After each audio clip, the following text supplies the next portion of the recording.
Salut, vous écoutez Vivre l'Aube, le podcast qui vous emmène à la découverte du département de l'Aube à 1h30 de Paris. Dans chaque épisode, nous partons à la rencontre des habitants du territoire, ces Aubois passionnés qui, à travers leur histoire, nous font découvrir le patrimoine, le savoir-faire et le savoir-vivre de leur région. Je suis Eden et après 5 ans de vie parisienne, j'ai décidé de quitter Paris pour m'installer à la campagne dans le Pays d'Hôte, territoire rural de l'Aube. Alors si vous aussi, vous rêvez de changer de vie et de trouver votre petit coin de paradis, je vous emmène avec moi pour découvrir la vie dans l'Aube. Et aujourd'hui, on part à la rencontre de Sophie qui est entrepreneur et maman et on va voir comment est-ce qu'elle a réussi à trouver son équilibre entre vie pro et vie perso, entre nature, pêche et vie à 1000 à l'heure. Et je vous souhaite une bonne écoute.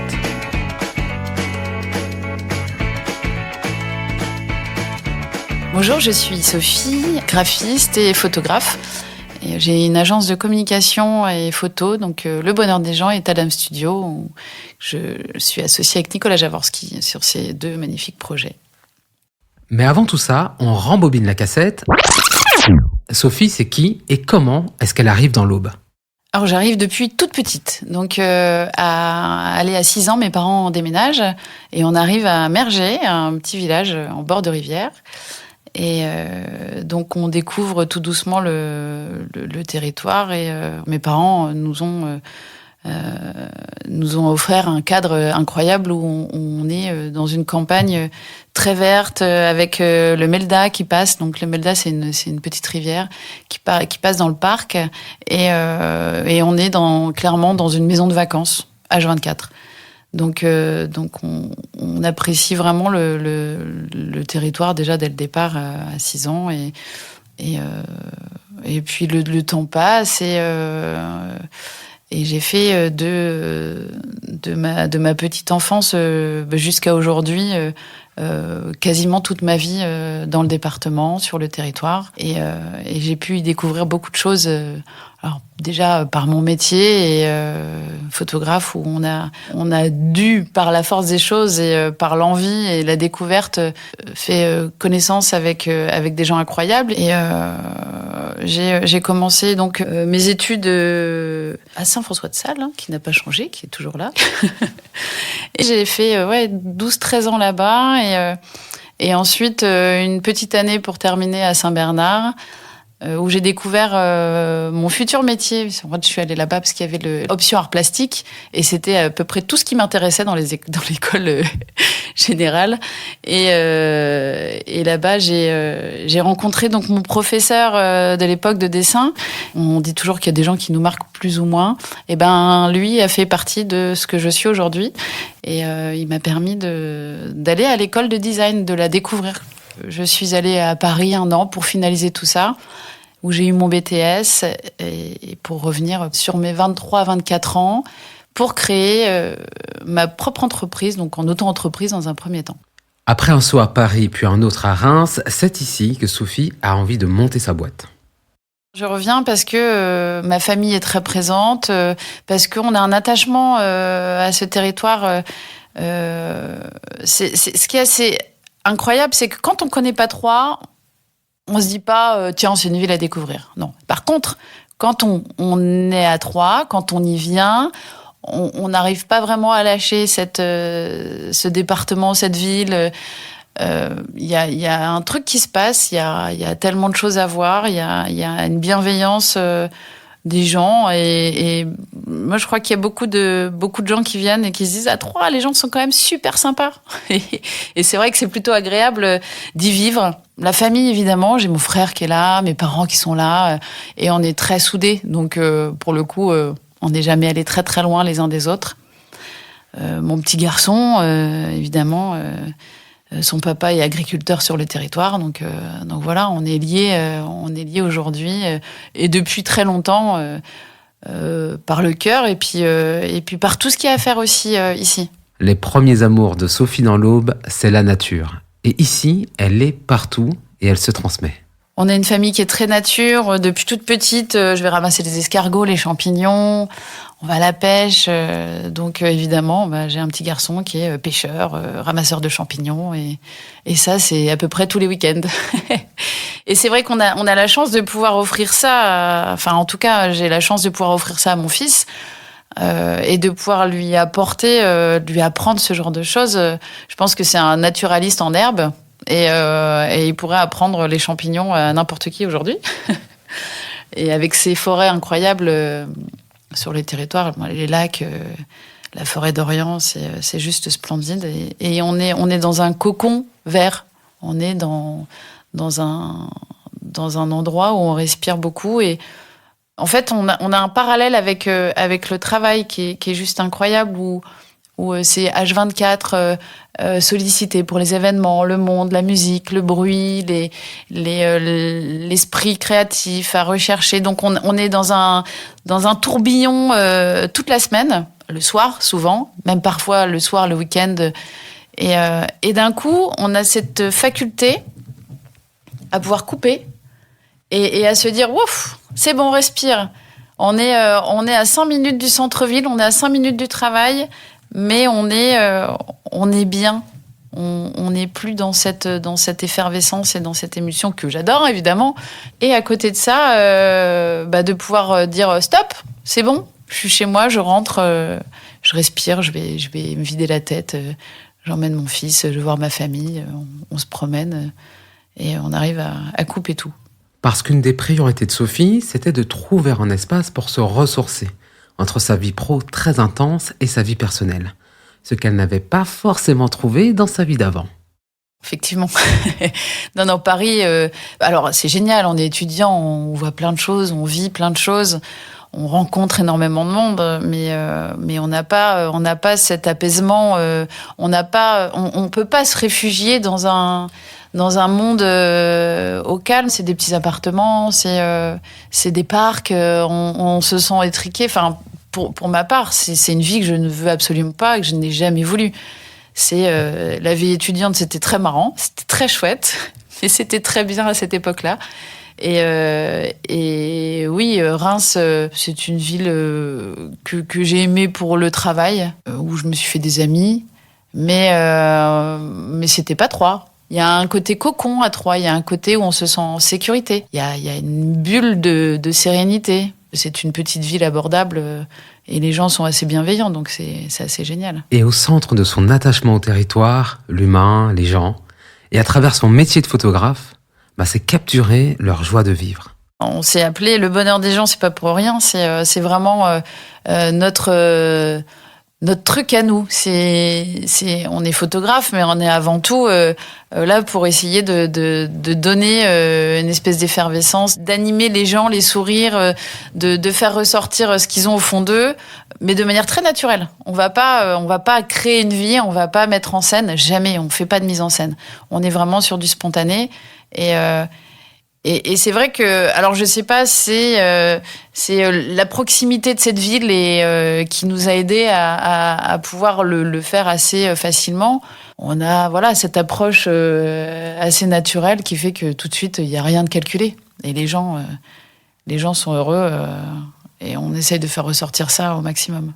Vous l'avez entendu, Sophie adore son boulot, mais elle aime aussi faire la fête. Et dans notre département, elle y trouve l'effervescence, mais pas que dans les bulles de champagne. Ce qui est assez génial aussi dans le département, c'est qu'il y a énormément de choses à faire. Si on a autant de travail en événementiel, c'est bien parce qu'il y a des événements, en fait. Et souvent, on nous a dit « Ah, mais ça va, à Troyes, vous avez assez de boulot. » Mais on fourmille de travail, en fait. On n'arrête pas, c'est du H24. Et on a la chance d'avoir des lieux incroyables, comme le 3 fois plus, c'est un café-théâtre où on a des artistes de renom tels Manu Payet, Cavana, qui viennent assez régulièrement, plus de 1500 spectacles depuis l'ouverture. Et c'est du non-stop. On a envie de bouger, de faire quelque chose. Il y a ce côté très nature dans le département, mais on a aussi ce côté effervescent et bouillonnant où on a de plus en plus de restos de qualité incroyable, où on va découvrir des aspects culinaires géniaux, que ce soit en centre-ville ou dans le département. On a aussi la chance d'avoir des musées incroyables à Troyes avec la cité de vitrail. Et on a fait, par chance, avec ce travail de photographe, on a pu couvrir l'inauguration. Et c'est vrai qu'on a des coulisses que personne ne voit. Pour l'Instant Troyen également. L'Instant Troyen, c'est un magazine lifestyle qui met en avant l'art de vivre troyen.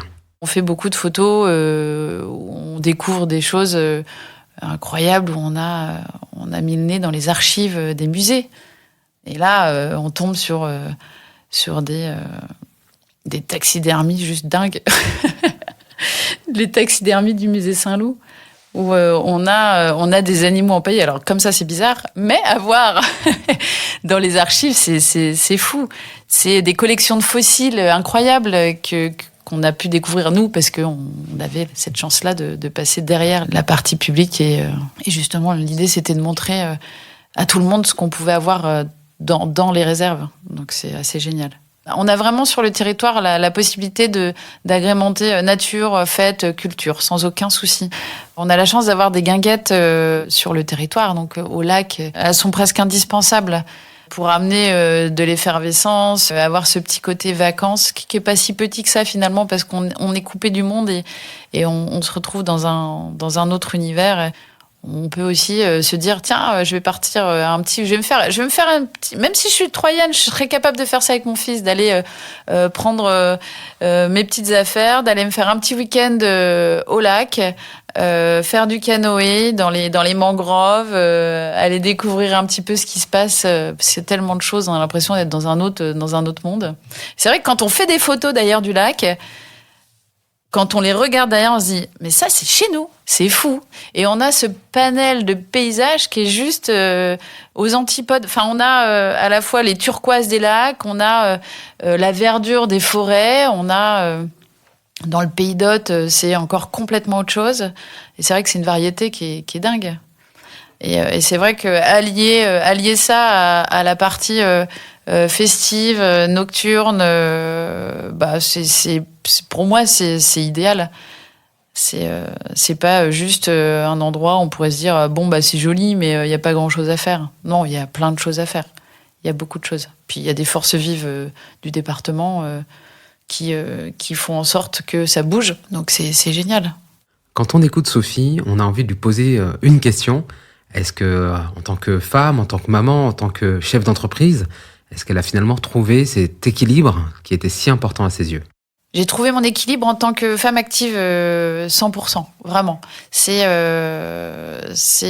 du travail le matin quand je me lève pour aller avec le sourire retrouver mon équipe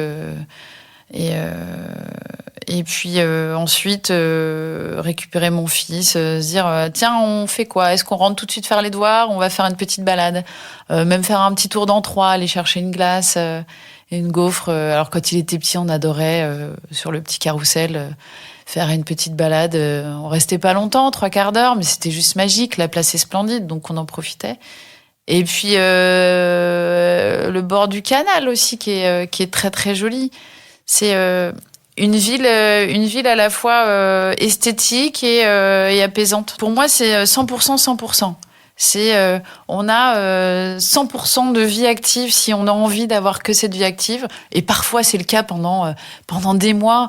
On a eu avec Nicolas, avec toute l'équipe, un mai, juin, juillet juste incroyable. On n'a pas sorti la tête du travail où on était sur 3-4 prestats en même temps, le même jour, et ça a duré des semaines et des semaines. Et puis le jour où le travail nous dit vous pouvez prendre une petite pause, et ben on arrive à trouver cet apaisement assez génial. Quand le week-end arrive, avec Hugo, on part, on met nos bottes, on va dans les bois, on va découvrir, on est allé pas plus tard que dimanche dernier. Bon, on est revenu bredouille, on a ramassé des châtaignes à la place des champignons, mais c'est pas grave. C'est juste génial. Et la pêche, on a un département très très vert. Il y a beaucoup d'eau et ou alors je sais pas, c'est moi qui suis happée par l'eau, donc je vais chercher toujours les rivières et les lacs partout. Et toujours une canne à pêche à la main.